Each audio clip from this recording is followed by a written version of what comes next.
Warhammer 3 introduced 8 new factions to the game, and 7 of them have their own totally new and unique rosters full of powerful units. And now the game's been out for a while, it does beg the question, what is the best unit for every faction in Total War Warhammer 3? Just before we get into this, just want to let you know, this is all based on my opinions, so if you disagree, that's okay, just scream into the void that is the comments and leave a dislike, because even though no one else can see them, I can, and I still cry literally every single time. Okay, now I've got that out of the way, let's get into the list.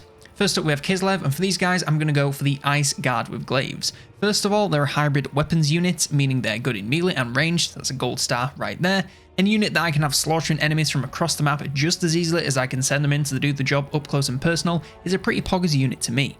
On top of this, their damage in melee and from range is magical and frostbite imbued, meaning anything relying on physical resistance, like pretty much all of the demonic rosters, are going to get their world rocked, and are going to be slowed down, meaning even more pain headed their way before they can do anything about it. The reason I went for Glaives over Swords was the melee stats and damage. These guys have AP and anti-large damage, so can cut through armor just as easy as they can resistance. If they get charged, they can turn that damage right back on the attacker and hold their own just fine until help gets there. They of course aren't the best front lines units in the world, but for a primarily ranged unit, they do a great job and it's more than enough to stand their ground when getting attacked by most things. On to Cathay now, we're going to go with the Celestial Dragon Crossbowmen. These are pretty much the Cathay version of the Ice Guard, but not quite as good if you ask me. They are still a hybrid weapons unit with decent melee stats and great range damage, and they have armor piercing, meaning they can tear enemies to pieces from afar and maybe hold their own in some close combat. They don't have the magical damage or any imbued effects, but that armor piercing should hopefully make up for any difference in damage when facing resistance.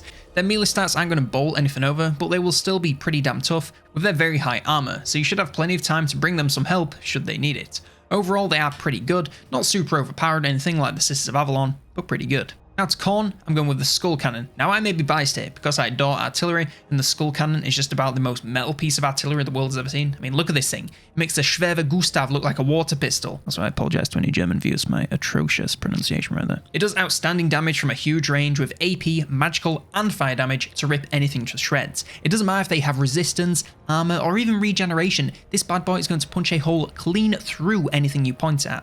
On top of this, it has great charging capability if it runs out of ammo, with huge armor-piercing weapon, magical and fire damage, meaning it can go against pretty much anything the enemy throws at it, and provided it doesn't get surrounded and overwhelmed, it can easily come out on top. And the pistol resistance is the infinite ammo if you dip it in and out of melee combat. That's right, when this lad is in melee combat, it regenerates ammo as well as HP, so it can fire off a few volleys, go for a charge, collect some more skulls to launch, and then retreat to fire all over again. If you get your hands on one of these guys, dedicate your time to keeping it on the move in and out of combat and firing on cooldown, and you will get a ton of value. Coming to Nergal now, and we're going to go with the Soul Grinder of Nergal. Honestly, all the Soul Grinders could be on this list, but the Nergal one in particular is something special. First of all, it's one of the few ranged units in the roster, so already that's a pretty big point in its favour. It has a massive range and great AP and magical damage from that range, so anything with resistance or armour cannot run and cannot hide from the literal megabus of damage headed their way. Poison in melee range just adds to the value, as anything this guy hits will be easier to take out and become a much weaker unit overall. As well as the ranged firepower, it's also a great melee monster with huge armor piercing and magical damage, so anything it can destroy from across the map, it can probably destroy up close and personal as well. Possibly the least obvious, but one of the best parts about these lads is their size. They aren't the biggest hitbox in the game, so aren't going to be melted too quickly by enemy range, so long as you keep them in the thick of combat surrounded by lots of other units. They'll still be able to hide in the chaos of battle and avoid a spot of damage here and there. Of course, if they get caught out or totally surrounded by elite enemy units, then they'll start to melt, but aside from that, they can hold their own very well with lots of armor, HP, and some physical resistance. Overall, they do a shed load of damage and can take a bunch too, so you can't really go far wrong with a couple of them at least. Coming to Slaanesh now, and I'm going to go with the Fiends of Slaanesh. Now at peak performance, some chariots like the Hellflayers would likely win, but chariots can be hit and miss to use, which is basically code for I'm bad at using them, so I don't want to put them too high on my list. Fiends on the other hand are easy to use and get a ton of value no matter how dogshit you are at the game. They are insanely fast, so can chase down and outrun pretty much anything apart from the absolute fastest cav, and of course anything that can fly.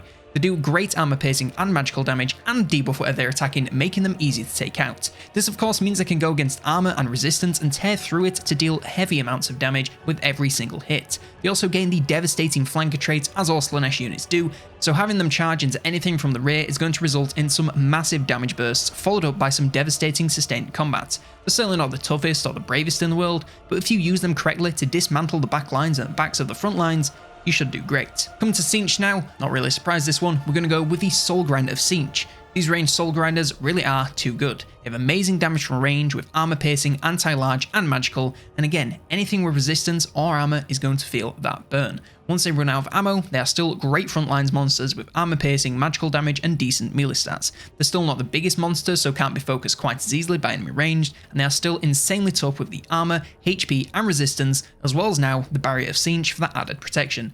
They're basically the same as the Nergal units, but their ranged fires in a straight line and is better versus single targets. Not much else to say, they're still really good and you should definitely be using them.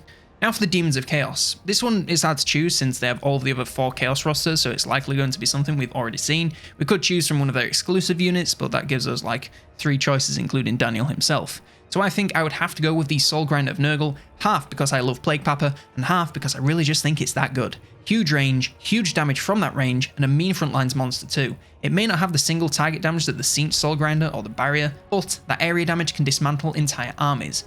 Not going to go on about them much more since I've literally just talked about them moments ago. And finally we come to the Ogres. For these guys I'm going to go with the Stonehorn Harpoon Launcher. You have the base unit of the Stonehorn with fantastic armor piercing and anti-infantry damage with huge area of effect attacks with a massive HP pool, armor, leadership and missile resist, all while being pretty damn fast. These are unstoppable forces of nature that can charge headlong into combat versus the most elite enemy units and tear them to pieces whilst holding its own reasonably well for such a large unit. Of course it can be focused down from a range by some elite anti-large front lines, but it does so much damage and is so bloody tough that even if it does go down, it'll take a hell of a lot of enemies with it. On top of all of this, you strap a gat on its back and let it sling over 400 damage across the map as well.